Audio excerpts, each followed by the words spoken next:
जय श्री राधे कृष्ण। आइए आज आप सब सुनेंगे श्रावण मास मंगला गौरी व्रत की कथा। मंगला गौरी का व्रत श्रावण मास में प्रत्येक मंगलवार को धारण किया जाता है। इस व्रत को विशेष करके स्त्रियां धारण करती हैं। इसे धारण करने से सौभाग्य अटल होता है, वैधव्य योग नहीं होता है, दाम्पत्य जीवन खुशहाल होता है तथा इसे धारण करने से सभी प्रकार के सुख और समृद्धि की प्राप्ति होती है। इस व्रत में विशेष प्रकार से मंगला गौरी माता का पूजन किया जाता है, जो कि माता पार्वती माता गौरी का स्वरूप मानी गई है। तो आइए सुनते हैं मंगला गौरी व्रत की कथा। तो बोलिए प्रेम से माता मंगला गौरी की जय, भगवान भोलेनाथ की जय, माता पार्वती की जय, सर्व देवी देवता की जय। मंगला गौरी व्रत कथा के अनुसार ईश्वर बोले सनत कुमार से कि हे सनत कुमार, अब मैं अति उत्तम भौम व्रत का वर्णन करूंगा, जिसके अनुष्ठान मात्र से वैधव्य नहीं होता है। विवाह होने के पश्चात 5 वर्षों तक यह व्रत करना चाहिए। इसका नाम मंगला गौरी व्रत है। यह पापों को नाश करने वाला है।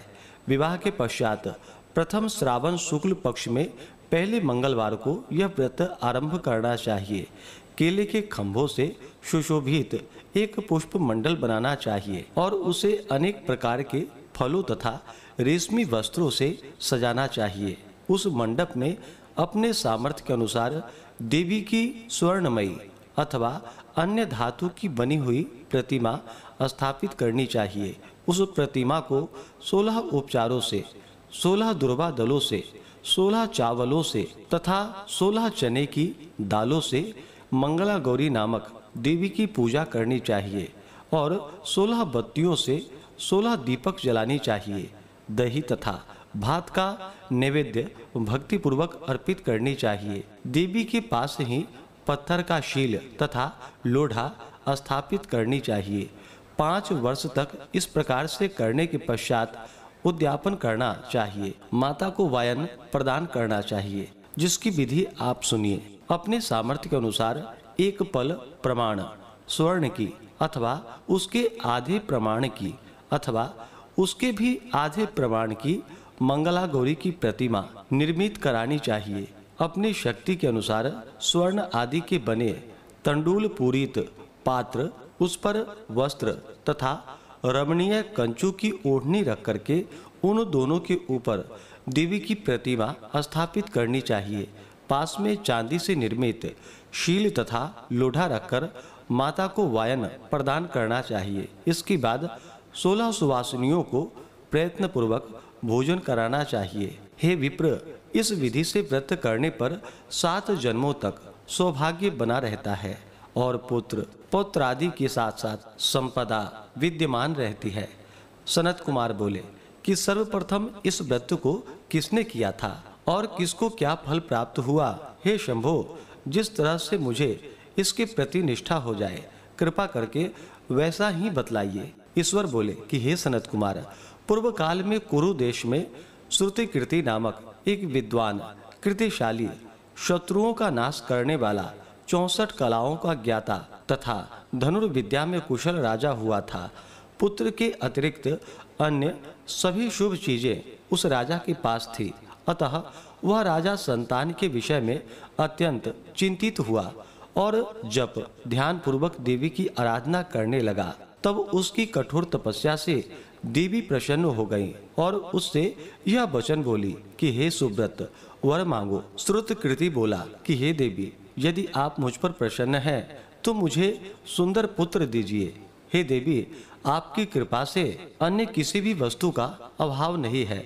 उसका यह वचन सुनकर पवित्र मुस्कान वाली देवी ने कहा कि हे राजन, तुमने अत्यंत दुर्लभ वर मांगा है, फिर भी कृपा बस मैं तुम्हें अवश्य दूंगी। किंतु हे राजेंद्र, आप सुनिए, यदि परम गुणी पुत्र चाहते हो तो वह केवल 16 वर्ष तक जीवित रहेगा, और यदि रूप तथा विद्या से विहीन पुत्र चाहते हो तो दीर्घजीवी होगा। देवी का यह वचन सुनकर राजा चिंतित हो उठा और पुनः अपनी पत्नी से परामर्श कर उसने गुणवान तथा सभी शुभ लक्षणों से संपन्न 16 वर्ष की आयु वाला पुत्र मांगा। तब देवी ने भक्ति संपन्न राजा से कहा कि हे नृपनंदन, मेरे मंदिर के द्वार पर आम का वृक्ष है, उसका एक फल लाकर मेरी आज्ञा से अपनी भार्या को उससे भक्षण करने हेतु प्रदान करो, जिससे वह शीघ्र ही गर्भ धारण करेंगी, इसमें संदेह नहीं है। प्रसन्न होकर राजा ने वैसा ही किया और उसकी पत्नी ने गर्भ धारण कर लिया। 10वें महीने में उसने देवतुल्य सुंदर पुत्र को जन्म दिया। तब हर्ष तथा शोक से युक्त राजा ने बालक का जात कर्म आदि संस्कार किया और शिव का स्मरण करते हुए उसका नाम चिरायु रखा।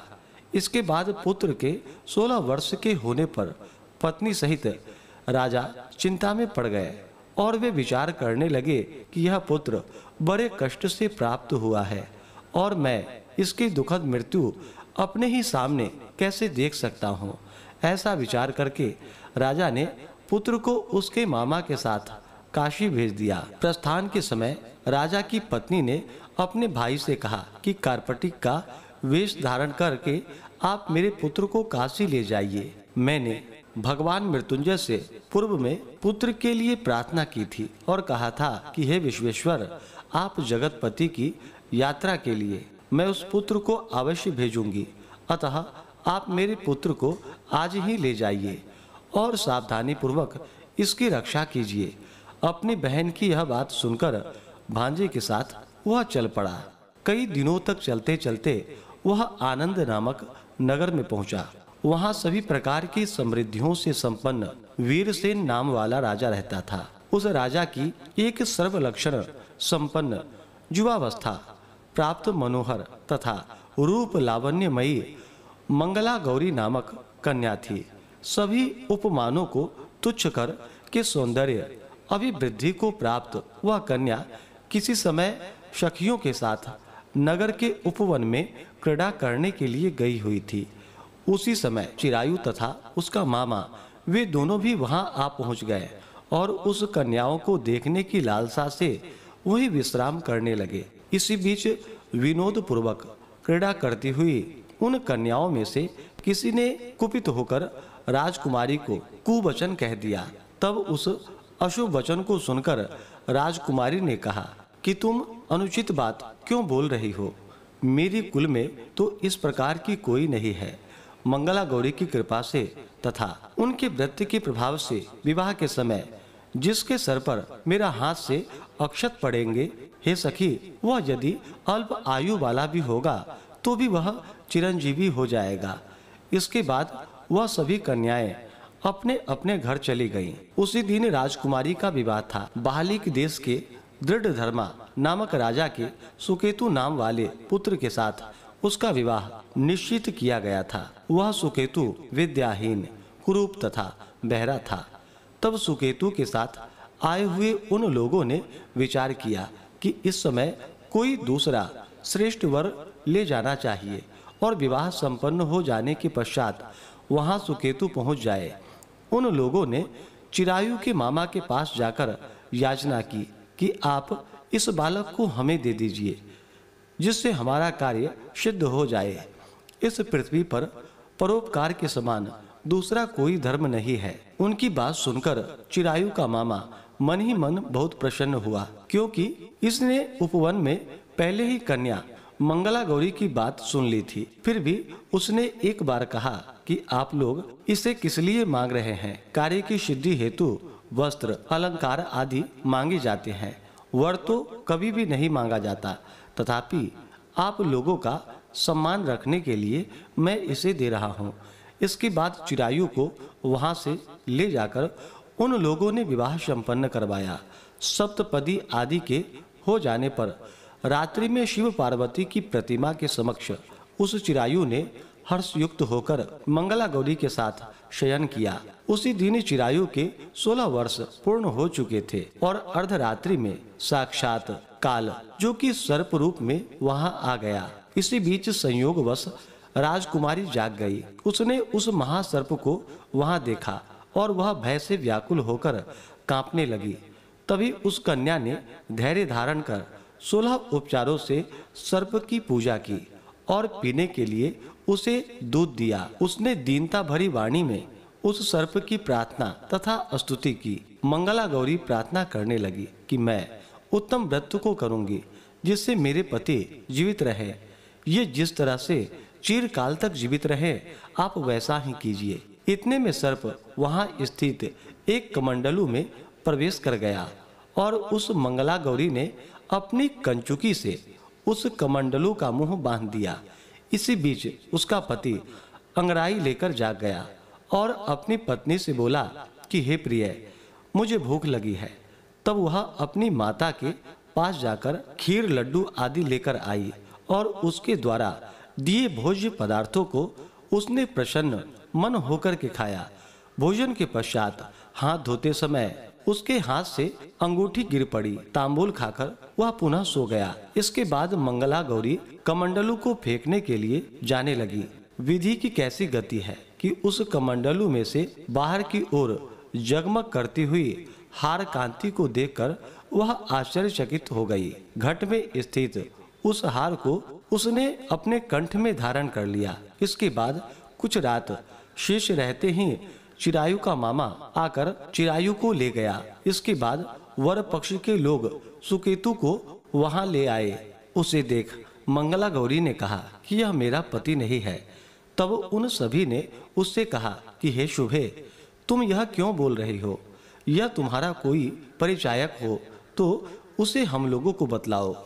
मंगला गौरी बोली, जिसने रात्रि में 9 रत्नों से बनी अंगूठी दी है उसकी अंगुली में इसे डालकर परिचायक निशानी देख ले। मेरे पति ने रात्रि में मुझे जो हार दिया था उसके रत्नों का समुदाय कैसा है, इस बात को यह बताए। यह तो कोई अन्य ही है।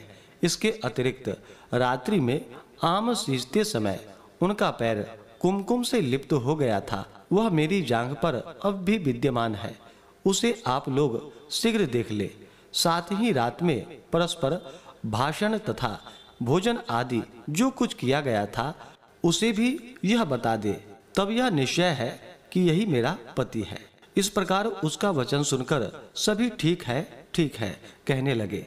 किंतु जब एक भी न मिली तब सभी ने सुकेतु को उसका पति होने से निषिद्ध कर दिया और वर पक्ष वाले जिस तरह से आए थे उसी तरह से चले गए। इसके बाद अपने वंश को बढ़ाने वाले महान यश से संपन्न तथा परम मनस्वी मंगला गौरी के पिता ने अन्न पान आदि का सत्र चलाया। उन्होंने वर पक्ष का वृतांत कानों कान सुन लिया कि स्वरूप से कुरूप होने के कारण लोगों के द्वारा किसी अन्य को वर के रूप में आदर पूर्वक लाया गया था। तब उन्होंने अपनी कन्या को पर्दे के भीतर बिठा दिया। इसके बाद 1 वर्ष बीतने पर यात्रा करके चिरायु अपने मामा के साथ यह देखने के लिए आया कि विवाह के बाद वहां क्या हुआ। तब उसे गवाक्ष के भीतर से देखकर वह मंगला गौरी अत्यंत प्रसन्न हुई और माता पिता से बोली कि मेरे पति आ गए हैं। राजा ने अपने कुटुंब जनों को बुलवाकर पूर्व में कहे गए सभी परिचायकों को निशानी के रूप में देखकर मंद मुस्कान वाली अपनी कन्या चिरायु को सौंप दी। राजा ने श्रेष्ठ जनों को साथ लेकर विवाह का उत्सव कराया। इसके बाद राजा वीरसेन ने वस्त्र आभूषण आदि सेना घोड़े रथ और अन्य भी बहुत सी सामग्रियां देकर उन्हें विदा किया। उसके बाद कुल को आनंदित करने वाली वह चिरायु पत्नी तथा मामा को साथ लेकर सेना के साथ अपने नगर पहुंचा। लोगों के मुख से उसे आया हुआ सुनकर उसके माता पिता को विश्वास नहीं हुआ। उन्होंने सोचा कि प्रारब्ध अन्यथा कैसे हो सकता है। इतने में वह अपने माता पिता के पास आ गया और स्नेह से परिपूर्ण वह चिरायु भक्ति पूर्वक उनके चरणों में गिर पड़ा। तब अपने पुत्र का मस्तक सूंघकर उन दोनों ने परम आनंद प्राप्त किया। पुत्र वधू मंगला गौरी ने भी सास ससुर को प्रणाम किया। तब सास ससुर उसे अपनी गोद में बिठाकर सारा वृतांत शीघ्रता पूर्वक पूछने लगे कि हे महामुने। तब पुत्र वधू ने भी मंगला गौरी के उत्तम व्रत महात्म्य तथा जो कुछ घटित हुआ था वह सब वृतांत बतलाया। हे सनत कुमार, मैंने आपसे इस मंगला गौरी व्रत का वर्णन कर दिया। जो कोई भी इसका श्रवण करता है अथवा जो इसे कहता है उसके सभी मनोरथ पूर्ण हो जाते हैं, इसमें संदेह नहीं है। सूत जी बोले कि हे ऋषियों, इस प्रकार शिव जी ने सनत कुमार को यह मंगला गौरी व्रत बतलाया और उन्होंने सभी कार्यों को पूर्ण करने वाले इस व्रत को सुनकर महान आनंद को प्राप्त किया। तो बोलिए प्रेम से माता मंगला गौरी की जय, भगवान भोलेनाथ की जय, माता पार्वती की जय। इसी प्रकार से जो भी सच्ची श्रद्धा के साथ मंगला गौरी व्रत को धारण करते हैं उनका सौभाग्य अटल होता है, दाम्पत्य जीवन खुशहाल होता है तथा सभी प्रकार के सुख और समृद्धि की प्राप्ति होती है। तो आशा करता हूँ कि यह जानकारी आपको अच्छा लगा हो। ऐसे ही ज्ञानवर्धक जानकारियाँ प्राप्त करते रहने के लिए, व्रत पूजा के बारे में जानने के लिए, कथा को सुनने के लिए चैनल पे अगर आप पहली बार आए हैं तो चैनल को लाल बटन दबा करके सब्सक्राइब करें, साथ में बेल आइकन घंटी को दबाएं ताकि आने वाली वीडियो का नोटिफिकेशन आपको समय से मिलता रहे। वीडियो को लाइक करें, शेयर करें। सुखी रहें और स्वस्थ रहें। जय श्री राधे कृष्ण।